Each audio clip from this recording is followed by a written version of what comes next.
देखो सब तो पहले नंबर ਦੇ ਉੱਤੇ ਆਪਾਂ ਨੂੰ ਕੀ ਐਸੇ ਦਿੱਤਾ ਹੋਇਆ ਅੱਜ ਦਾ ਕਹਿੰਦੇ many countries are experiencing population growth and need more homes.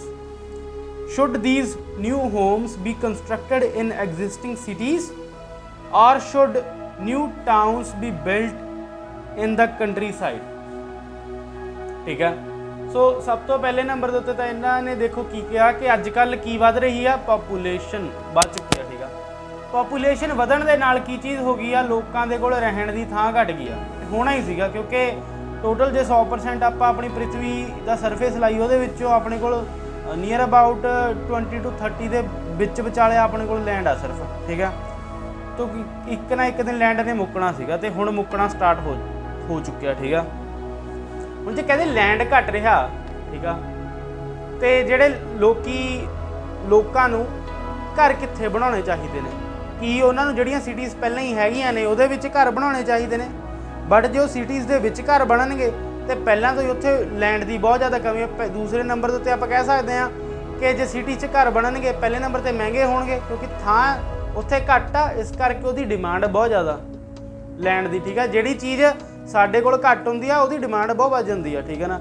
So that is why ਕੀ ਹੋਊਗਾ ਘਰ ਵੀ ਉਹਨਾਂ ਨੂੰ ਮਹਿੰਗੇ ਪੈਣਗੇ। ਦੂਸਰੇ ਨੰਬਰ 'ਤੇ ਘਰ ਹੋਣਗੇ ਵੀ ਛੋਟੇ ਤੇ ਕੀ ਉਹਨਾਂ ਨੂੰ ਸਿਟੀਜ਼ 'ਚ ਬਣਾਉਣੇ ਚਾਹੀਦੇ ਜਾਂ ਉਹਨਾਂ ਨੂੰ ਘਰ ਬਣਾਉਣੇ ਚਾਹੀਦੇ ਆਪਣੇ ਰੂਰਲ ਏਰੀਆ ਦੇ ਵਿੱਚ ਜਿਹਨੂੰ ਆਪਾਂ ਕੰਟਰੀ ਸਾਈਡ ਜਾਣੀ ਪੇਂਡੂ ਇਲਾਕੇ ਦੇ ਕਹਿ ਦਿੰਦੇ ਹਾਂ। ਠੀਕ ਆ ਕਿ ਉਹਨਾਂ ਨੂੰ ਉੱਥੇ ਆਪਣੇ ਟਾਊਨ ਕੰਸਟਰਕਟ ਕਰਨੇ ਚਾਹੀਦੇ ਆ। ਹੁਣ ਦੇਖੋ ਜਿਹੜੀ ਇਹਨਾਂ ਨੇ ਗੱਲ ਕਹੀ ਹੈ ਟਾਊਨ ਕੰਸਟਰਕਟ ਕਰਨਾ ਠੀਕ ਆ ਕੰਟਰੀ ਸਾਈਡ 'ਚ ਉਹਦਾ ਮਤਲਬ ਕੀ ਆ ਕਲੋਨੀਆਂ ਕੱਟਣੀਆਂ ਜਿਹਨੂੰ ਆਪਾਂ ਕਲੋਨੀਆਂ ਕੱਟਣਾ ਨਹੀਂ ਕਹਿੰਦੇ ਹੁੰਦੇ ਵੀ ਪਿੰਡਾਂ 'ਚ ਕਲੋਨੀਆਂ ਕੱਟੀਆਂ ਜਾਂਦੀਆਂ ਨੇ ਤੇ ਹੌਲੀ ਹੌਲੀ ਉਹ ਟਾਊਨ ਬਣ ਜਾਂਦਾ। ਹੌਲੀ ਹੌਲੀ ਜਦ ਉੱਥੇ ਥੋੜ੍ਹੀ ਫੈਸਿਲਿਟੀ ਆਉਣੀ ਸਟਾਰਟ ਹੋ ਜਾਂਦੀ ਆ ਤੇ ਉਹ ਟਾਊਨ ਹੌਲੀ ਹੌਲੀ ਕਿਹਦੇ ਵਿੱਚ ਇਵੋਲਵ ਹੋ ਜਾਂਦਾ ਇੱਕ ਸਿਟੀ 'ਚ। ਇੱਕ ਸਟੈਪ ਬਾਏ ਸਟੈਪ ਸੀਕੁਐਂਸ ਹੁੰਦਾ ਹਰੇਕ ਚੀਜ਼ ਦਾ ਕਿ ਸਭ ਤੋਂ ਪਹਿਲੇ ਨੰਬਰ ਦੇ ਉੱਤੇ ਸਟਾਰਟਿੰਗ ਕਿੱਥੋਂ ਹੁੰਦੀ ਹੈ ਕਿਸੇ ਵੀ ਇੱਕ ਵੱਡੇ ਤੋਂ ਵੱਡੀ ਸਿਟੀ ਦੀ ਇੱਕ ਪਿੰਡ ਤੋਂ। ਪਿੰਡ ਦੇ ਨਾਲ ਘਰ ਜੁੜੀ ਜਾਂਦੇ ਆ ਪਿੰਡ ਥੋੜ੍ਹਾ ਵੱਡਾ ਹੋਈ ਜਾਂਦਾ ਫਿਰ ਉਹ ਪਿੰਡ ਦੇ ਵਿੱਚ ਫੈਸਿਲਿਟੀਜ਼ ਆਉਣੀਆਂ ਸਟਾਰਟ ਹੋ ਜਾਂਦੀਆਂ ਨੇ। ਫਿਰ ਉਹ ਜਿਹੜਾ ਪਿੰਡ ਹੁੰਦਾ ਉਹ ਪਿੰਡ ਨਹੀਂ ਉਹਨੂੰ ਟਾਊਨ ਕਹਿੰਦੇ ਆਪਾਂ ਜਾਣੀ ਕਸਬਾ। ਠੀਕ ਆ ਜਦ ਉਹ ਕਸਬਾ ਬਣ ਜਾਂਦਾ ਕਸਬੇ ਤੋਂ ਹੌਲੀ ਹੌਲੀ ਉਹਦੇ ਵਿੱਚ ਇੰਡਸਟਰੀ ਹੋਰ ਆਉਣੀ ਸਟਾਰਟ ਹੋ ਜਾਂਦੀ ਆ ਫਿਰ ਉਹ ਬਣਦੀ ਇੱਕ ਸਿਟੀ। ਠੀਕ ਆ ਨਾ ਤਾਂ ਇੱਕ ਸਿਟੀ ਬਣਦੀ ਆ। ਦੇਖੋ ਹੁਣ ਜਿੱਦਾਂ ਜੈਪੁਰ ਆ ਇਹ ਵਿਲੇਜ ਆ ਜਿੱਥੇ ਤੁਸੀਂ ਇਸ ਟਾਈਮ ਬੈਠੇ ਹੋ। ਹੁਣ ਜੇ ਤੁਸੀਂ ਦਰਾਹੇ ਜਾਓ ਦੋਰਾਹਾ ਇੱਕ ਟਾਊਨ ਆ ਉਹ ਇੱਕ ਚੰਗੀ ਤਰੀਕੇ ਨਾਲ ਅਜੇ ਸਿਟੀ ਬਣਿਆ ਨਹੀਂ ਹੈਗਾ ਬਟ ਜੇ ਲੁਧਿਆਣਾ ਕਹੋ ਉਹ ਇੱਕ ਸਿਟੀ ਆ। ਠੀਕ ਆ ਲੁਧਿਆਣਾ ਇੱਕ ਸਿਟੀ ਆ ਨਾਲ ਦੀ ਨਾਲ ਸਾਡੀ ਡਿਸਟ੍ਰਿਕਟ ਵੀ ਆ। ਠੀਕ ਆ ਬਟ ਉਹ ਹੈ ਇੱਕ ਸਿਟੀ ਆ। ਸੋ ਇਹਨਾਂ ਨੇ ਕਿਹਾ ਕਿ ਕੀ ਜਿਹੜੇ ਹੋਮ ਨੇ ਲੋਕਾਂ ਦੇ ਘਰ ਨੇ ਕਿੱਥੇ ਆਪਣੇ ਵੀ ਸਿਟੀਜ਼ 'ਚ ਬਣਾਉਣੇ ਚਾਹੀਦੇ ਆ ਜਾਂ ਉਹਨਾਂ ਨੂੰ ਆਪਣੇ ਘਰ ਨੇ ਜਿਹੜੇ ਕੰਟਰੀ ਸਾਈਡ ਏਰੀਏ 'ਚ ਬਣਾਉਣੇ ਚਾਹੀਦੇ ਆ। ਹੁਣ ਸਭ ਤੋਂ ਪਹਿਲੇ ਨੰਬਰ ਦੇ ਉੱਤੇ ਤਾਂ ਆਪਾਂ ਸਟਾਰਟ ਕਰਦੇ ਕਿ ਇੰਟਰੋਡਕਸ਼ਨ ਕੈਸੀ ਹੋਊਗੀ। ਇਹਦੇ ਵਿੱਚ ਇੰਟਰੋਡਕਸ਼ਨ ਦੇ ਵਿੱਚ ਦੇਖੋ ਕੀ ਲਿਖ ਸਕਦੇ ਹਾਂ ਆਪਾਂ। ਠੀਕ ਆ ਮੈਂ ਤੁਹਾਨੂੰ ਪ੍ਰੋਪਰ ਐਗਜ਼ੈਕਟ ਇੰਗਲਿਸ਼ ਦੇ ਵਿੱਚ ਨਹੀਂ ਦੱਸੂਗਾ ਬਟ ਆਈਡੀਆ ਦੱਸੂਗਾ। ਠੀਕ ਹੈ ਤਾਂ ਜੋ ਤੁਸੀਂ ਆਪਣਾ ਆਈਡੀਆ ਲਿਖ ਸਕੋ ਇੰਟਰੋਡਕਸ਼ਨ 'ਚ। ਸਭ ਤੋਂ ਪਹਿਲੇ ਨੰਬਰ 'ਤੇ ਤਾਂ ਦੇਖੋ ਇੰਟਰੋਡਕਸ਼ਨ ਕਾਫੀ ਲਹਿਦੇ ਤਰੀਕੇ ਦੇ ਨਾਲ ਸਟਾਰਟ ਹੋ ਸਕਦੀ ਹੁੰਦੀ ਆ। ਮੈਂ ਅੱਜ ਕੱਲ੍ਹ ਪ੍ਰੈਫਰ ਕਰਦਾ ਸਟਾਰਟ ਕਰਨੀ introduction it is undeniable fact that. ਠੀਕ ਆ ਇਹਦੀ ਇੰਟਰੋਡਕਸ਼ਨ ਤੇ ਜਨਰਲ ਲਾਈਨ ਕੀ ਬਣ ਜੂ ਕਿ it is undeniable fact that living space is a necessity for everyone. ਠੀਕ ਆ ਕਿ ਰਹਿਣ ਦੀ ਥਾਂ ਜਾਂ ਕਹਿ ਲਓ ਕਿ ਅਕਮੋਡੇਸ਼ਨ। ਠੀਕ ਹੈ ਨਾ it is undeniable fact that accommodation is necessary ਜਾਂ is a necessity for everyone.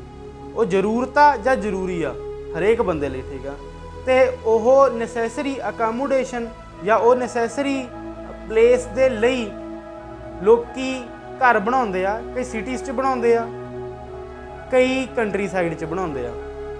ਠੀਕ ਆ ਇਹ ਐਸੇ ਹੈ ਨਾ ਦਿਸ ਐਸੇ shell B discussing the facts that which type of accommodation can be suitable for each and every person. ਕਿ ਇਹ ਜਿਹੜਾ ਐਸੇ ਲਿਖਿਆ ਜਾਊਗਾ ਇਹ ਦੱਸੂਗਾ ਕਿ ਇਹ ਡਿਸਕਸ ਕਰਦਾ ਹੋਊਗਾ ਕਿ ਵੀ ਕਿਸ ਤਰੀਕੇ ਦੀ ਅਕਮੋਡੇਸ਼ਨ ਬੈਟਰ ਆ। ਠੀਕ ਆ ਵੀ ਸਿਟੀਜ਼ 'ਚ ਅਕਮੋਡੇਸ਼ਨ ਬੈਟਰ ਆ ਸਿਟੀਜ਼ ਦੇ ਵਿੱਚ ਜੇ ਹੋਵੇ ਸਾਡੀ ਤਾਂ ਬੈਟਰ ਆ ਜਾਂ ਸਾਡੀ ਅਕਮੋਡੇਸ਼ਨ ਬੈਟਰ ਆ ਜੇ ਉਹ ਰੂਰਲ ਏਰੀਏ 'ਚ ਹੋਵੇ। ਯਾਦ ਰੱਖਿਓ ਧਿਆਨ ਨਾਲ ਕਿ ਪੇਂਡੂ ਇਲਾਕੇ ਨੂੰ ਰੂਰਲ ਏਰੀਆ ਕਹਿੰਦੇ ਆ ਵਿਲੇਜ ਏਰੀਆ ਕਹਿੰਦੇ ਆ ਕੰਟਰੀ ਸਾਈਡ ਕਹਿ ਦਿੰਦੇ ਆ। ਠੀਕ ਆ ਆਹ ਤਿੰਨ ਚੀਜ਼ਾਂ ਕਹਿ ਦਿੰਦੇ ਆਪਾਂ। ਉਸ ਤੋਂ ਬਾਅਦ ਦੇ ਵਿੱਚ ਸਾਡਾ BP1 ਲਿਖਿਆ ਜਾਊ। BP1 ਦੇ ਵਿੱਚ ਆਪਾਂ ਡਿਸਕਸ ਕਰਾਂਗੇ ਸਾਰੀ ਗੱਲ ਸਿਟੀਜ਼ ਦੇ ਰਿਲੇਟਡ। ਉਸ ਤੋਂ ਪਹਿਲੇ ਨੰਬਰ ਦੇ ਉੱਤੇ ਤੁਸੀਂ ਜਿਹੜੀ ਇੰਟਰੋਡਕਸ਼ਨ ਉਹ ਆਪਣਾ ਵਿਊ ਪੁਆਇੰਟ ਜੋੜ ਦੇਣਾ, ਠੀਕ ਆ। ਇੰਟਰੋਡਕਸ਼ਨ 'ਚ ਤੁਸੀਂ ਜੋੜ ਦੇਣਾ ਸੀਗਾ ਕਿ ਆਈ ਓਪਾਈਨ ਤੁਸੀਂ ਕਿਹੜੀ ਪਾਸੇ ਨੂੰ ਹੋ, ਠੀਕ ਆ, ਕਿ ਸਿਟੀਜ਼ ਦੇ ਵੱਲੋਂ ਤੁਸੀਂ ਜਾਂ ਤੁਸੀਂ ਵੱਲੋਂ ਆਪਣੇ ਕੰਟਰੀ ਸਾਈਡ ਦੇ, ਠੀਕ ਆ। ਜਿਹੜੀ ਵੱਲ ਹੈਗੇ ਹੋ ਤੁਸੀਂ, ਜਿਹੜੇ ਪਾਸੇ ਵੱਲ ਹੈਗੇ ਹੋ ਤੁਸੀਂ ਉਹਦੀ ਗੱਲ ਕਰ ਦੇਣੀ ਹੈ, ਠੀਕ ਆ, ਕਿ ਵੀ ਮੈਂ ਉਸ ਚੀਜ਼ ਦੇ ਵੱਲ ਹਾਂ। ਮੰਨ ਲਓ ਆਪਾਂ ਕਹਿ ਦਈਏ ਜੀ ਆਪਾਂ ਰੂਰਲ ਏਰੀਏ ਦੇ ਵੱਲ ਹਾਂ, ਵੀ ਰੂਰਲ ਏਰੀਏ ਦੇ ਵਿੱਚ ਹੀ ਲੋਕਾਂ ਦੀ ਅਕੋਮੋਡੇਸ਼ਨ ਹੋਣੀ ਚਾਹੀਦੀ ਹੈ, ਠੀਕ ਆ ਨਾ। ਉੱਪਰ ਮੈਂ ਲਿਖ ਦੇਣਾ I firmly believe that accommodation should be in rural area, ਠੀਕ ਆ, and the fact for this will be explained in the beneath paragraph। ਕਿਆ ਇਦਾਂ ਦੀ ਆਪਾਂ ਇੱਕ ਇੰਟਰੋਡਕਸ਼ਨ ਬਣਾ ਲੈਣੀ। ਹੁਣ ਜਿਹੜਾ ਫਸਟ BP ਆ, ਜਦੋਂ ਆਪਾਂ ਕਹਿ ਕੇ ਚੱਲੇ ਹਾਂ ਕਿ ਵੀ ਉੱਧਰ ਹੋਣੀ ਚਾਹੀਦੀ ਆ, ਤਾਂ ਆਪਾਂ ਉਹਨੂੰ ਪਹਿਲਾਂ ਡਿਸਕਸ ਕਰਨਾ, ਠੀਕ ਆ। 70% ਆਪਾਂ ਚੱਕ ਕੇ ਉਸ ਚੀਜ਼ ਨੂੰ ਡਿਸਕਸ ਕਰ ਦੇਣਾ, 70% ਉਹਦੇ ਰਿਲੇਟਡ ਹੋਵਾਂਗੇ। ਹੁਣ ਕੀ ਡਿਸਕਸ ਕਰਾਂਗੇ? ਸਭ ਤੋਂ ਪਹਿਲਾਂ ਜੇ ਪਿੰਡਾਂ 'ਚ ਹੋਣੀ ਚਾਹੀਦੀ ਆ ਤਾਂ ਇਹਦੇ ਵਿੱਚ ਆਪਾਂ ਡਿਸਕਸ ਕਰਾਂਗੇ ਜੇ ਪਿੰਡ ਦੇ ਵਿੱਚ ਹੋਊਗੀ, ਸਭ ਤੋਂ ਪਹਿਲੇ ਨੰਬਰ 'ਤੇ ਜਿਹੜੀ ਲੈਂਡ ਆ ਸਸਤੀ ਮਿਲ ਜੂ, ਘੱਟ ਰੇਟ ਦੇ ਉੱਤੇ ਵੱਧ ਲੈਂਡ ਮਿਲ ਜੂ, ਜਿਹੜੇ ਸੋਰਸਿਸ ਨੇ, ਠੀਕ ਆ, ਸਸਤੇ ਮਿਲਣਗੇ, ਕਿਉਂਕਿ ਪਿੰਡਾਂ ਦੇ ਵਿੱਚ ਤੇ ਨਾਲ ਦੀ ਨਾਲ ਪਿੰਡਾਂ ਦੇ ਵਿੱਚ ਲੇਬਰ ਸਸਤੀ ਮਿਲੂਗੀ, ਠੀਕ ਆ ਨਾ। ਘਰ ਬਣਾਉਣ ਦੇ ਲਈ ਲੇਬਰ ਵੀ ਲੱਗਦੀ ਆ, ਪਿੰਡਾਂ 'ਚ ਲੇਬਰ ਵੀ ਸਸਤੀ ਮਿਲੂਗੀ। ਤੇ ਆਹ ਸਾਰੀਆਂ ਪਹਿਲਾਂ ਤਾਂ ਬੇਸਿਕ ਨੇ। ਤੇ ਦੂਸਰੇ ਨੰਬਰ ਦੇ ਉੱਤੇ ਉੱਥੇ ਈਕੋਸਿਸਟਮ ਉੱਧਰ ਦਾ ਜ਼ਿਆਦਾ ਬੈਟਰ ਹੁੰਦਾ, ਸਰਾਊਂਡਿੰਗਸ ਜ਼ਿਆਦਾ ਬੈਟਰ ਹੁੰਦੀਆਂ ਨੇ ਪੇਂਡੂ ਇਲਾਕੇ ਦੀਆਂ। ਤੇ ਨਾਲ ਦੀ ਨਾਲ ਕਹਿ ਸਕਦੇ ਵੀ ਫਰੈਸ਼ ਸਾਰੇ ਦਾ ਸਾਰਾ ਫੂਡ ਵੀ ਮਿਲ ਸਕਦਾ। ਨਾਲ ਦੀ ਨਾਲ ਜੇ ਕੋਈ ਬੰਦਾ ਚਾਹੇ ਤਾਂ ਆਪਣੀ ਛੋਟੇ ਲੈਵਲ ਦੇ ਸਮੌਲ ਸਕੇਲ ਦੇ ਉੱਤੇ ਫਾਰਮਿੰਗ ਵੀ ਕਰ ਸਕਦਾ, ਆਪਣੀਆਂ ਸਾਰੀਆਂ ਚੀਜ਼ਾਂ ਆਪ ਉਗਾ ਸਕਦਾ, ਠੀਕ ਆ। ਇਹ ਸਾਰੀਆਂ ਚੀਜ਼ਾਂ ਦੇ ਕਰਕੇ ਜਿਹੜੀ ਅਕੋਮੋਡੇਸ਼ਨ ਪਿੰਡਾਂ 'ਚ ਹੋਣੀ ਚਾਹੀਦੀ ਆ।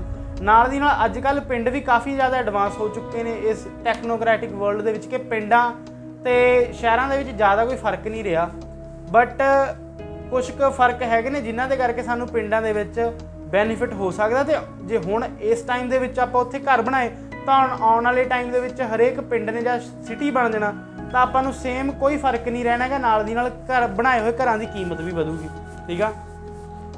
ਆਹ ਸਾਰੀ ਗੱਲ ਆਪਾਂ ਲਿਖ ਦੇਣੀ ਆ ਸਿਟੀਜ਼ ਦੇ ਵਿੱਚ।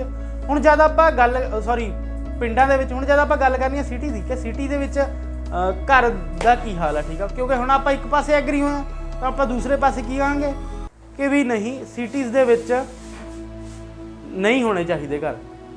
ਹੁਣ ਆਪਾਂ ਇੱਕ ਪਾਸੇ ਦੇਖੋ ਐਗਰੀ ਹੋ ਚੁੱਕੇ ਆ, ਦੂਸਰੇ ਪਾਸੇ ਐਗਰੀ ਨਹੀਂ ਹੋਣਾ, ਦੂਸਰੇ ਪਾਸੇ ਦੀ ਗੱਲ ਕਰਨੀ ਆ, ਬਟ ਨਾ 'ਚ ਗੱਲ ਕਰਨੀ ਆ, ਠੀਕ ਆ। BP ਸੈਕਿੰਡ ਦੇ ਵਿੱਚ ਆਪਾਂ ਕੀ ਕਹਾਂਗੇ ਕਿ ਵੀ ਸਿਟੀ 'ਚ ਨਹੀਂ ਹੋਣਾ ਚਾਹੀਦਾ। ਕਿਉਂ ਨਹੀਂ ਹੋਣਾ ਚਾਹੀਦਾ? ਪਹਿਲੇ ਨੰਬਰ ਦੇ ਉੱਤੇ ਦੇਖੋ ਸੇਮ ਹੀ ਪੁਆਇੰਟ ਦੁਹਰਾਉਣੇ ਆ ਉੱਪਰਲੇ ਨਾ 'ਚ, ਠੀਕ ਆ। ਪਹਿਲਾ ਪੁਆਇੰਟ ਕੀ ਹੋਊਗਾ? ਪਹਿਲੇ ਪੁਆਇੰਟ ਦੇ ਵਿੱਚ ਤਾਂ ਆਪਾਂ ਉੱਤੇ ਕਿਹਾ ਸੀਗਾ ਕਿ ਜਿਹੜੀ ਲੈਂਡ ਆਪਾਂ ਨੂੰ ਉੱਥੇ ਸਸਤੀ ਮਿਲਣੀ ਆ। ਜਿਹੜੀ ਸਿਟੀ ਆ, ਸਿਟੀ 'ਚ ਆਪਾਂ ਨੂੰ ਲੈਂਡ ਮਹਿੰਗੀ ਮਿਲੂਗੀ ਤੇ ਘੱਟ ਮਿਲੂਗੀ। ਦੂਸਰੇ ਨੰਬਰ 'ਤੇ ਪੋਲਿਊਸ਼ਨ ਜ਼ਿਆਦਾ ਹੁੰਦਾ ਵਾ ਸਿਟੀਜ਼ ਦੇ ਵਿੱਚ, ਸਾਡਾ ਆਫਿਸ ਵਗੈਰਾ ਹੋ ਸਕਦਾ ਵਾ, ਠੀਕ ਆ, ਬਿਕੋਜ਼ ਲੋਕਾਂ ਦਾ ਆਉਣਾ ਜਾਣਾ ਹੁੰਦਾ। ਬਟ ਜਿਹੜੀ ਅਕੋਮੋਡੇਸ਼ਨ ਹੈ, ਰਹਿਣ ਦੀ ਥਾਂ, ਇੱਕ ਐਸੀ ਪੀਸਫੁਲ ਥਾਂ 'ਤੇ ਹੋਣੀ ਚਾਹੀਦੀ ਜਿੱਥੇ ਬੰਦਾ ਰਿਲੈਕਸ ਕਰ ਸਕੇ, ਠੀਕ ਆ।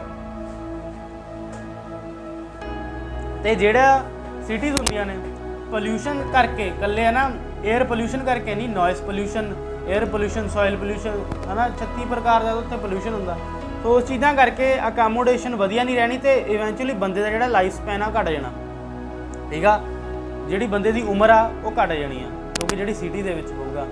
ਅਤੇ ਦੂਸਰੇ ਨੰਬਰ ਤੁਸੀਂ ਕਹਿ ਸਕਦੇ ਹੋ ਕਿ ਸਿਟੀ ਦੇ ਵਿੱਚ ਹਾਲਾਂਕਿ ਮਿਲਦੀਆਂ ਸਾਰੀਆਂ ਚੀਜ਼ਾਂ ਪਿਓਰ, ਬਟ ਔਖੀਆਂ ਮਿਲਦੀਆਂ ਨੇ, ਠੀਕ ਆ। ਤੇ ਨਾਲ ਦੀ ਨਾਲ ਜੇ ਕੋਈ ਚੀਜ਼ ਮਿਲਦੀ ਹੈ ਤਾਂ ਕਾਫੀ ਮਹਿੰਗੀਆਂ ਵੀ ਹੁੰਦੀਆਂ ਨੇ। ਦੂਸਰੇ ਨੰਬਰ ਦੇ ਉੱਤੇ ਜੇ ਤੁਸੀਂ ਸਿਟੀਜ਼ ਦੇ ਵਿੱਚ ਬਣਾਉਂਦੇ ਹੋ ਤਾਂ ਤੁਹਾਡੀ ਲੇਬਰ ਕਾਸਟ ਬਹੁਤ ਮਹਿੰਗੀ ਪੈਣੀ ਆ ਚੀਜ਼ਾਂ ਬਣਾਉਣ ਦੀ, ਠੀਕ ਆ। ਤੇ ਦੂਸਰੇ ਨੰਬਰ ਦੇ ਉੱਤੇ ਉੱਥੇ ਸਿਟੀਜ਼ ਦੇ ਵਿੱਚ ਲੋਕਾਂ ਦਾ ਆਪਸੀ ਬ੍ਰਦਰਹੁੱਡ ਹੈ ਨਹੀਂ ਗੀ, ਠੀਕ ਹੈ ਨਾ, ਆਪਸੀ ਨੇਬਰਹੁੱਡ ਹੈ ਨਹੀਂ ਗੀ ਚੰਗੀ ਤਰੀਕੇ ਦੀ, ਜੋ ਤੁਹਾਨੂੰ ਪਿੰਡਾਂ 'ਚ ਮਿਲ ਸਕਦੀ ਆ। ਤੇ ਇਸ ਕਰਕੇ ਤੁਸੀਂ ਇਸ ਚੀਜ਼ ਦੇ ਵੱਲੋਂ ਕਿ ਵੀ ਅਕੋਮੋਡੇਸ਼ਨ ਆ ਜਿਹੜੀ ਪਿੰਡਾਂ 'ਚ ਹੋਣੀ ਚਾਹੀਦੀ ਆ। ਤੇ ਰਿਜ਼ਲਟ 'ਚ ਤੁਸੀਂ ਕੀ ਲਿਖੋਗੇ?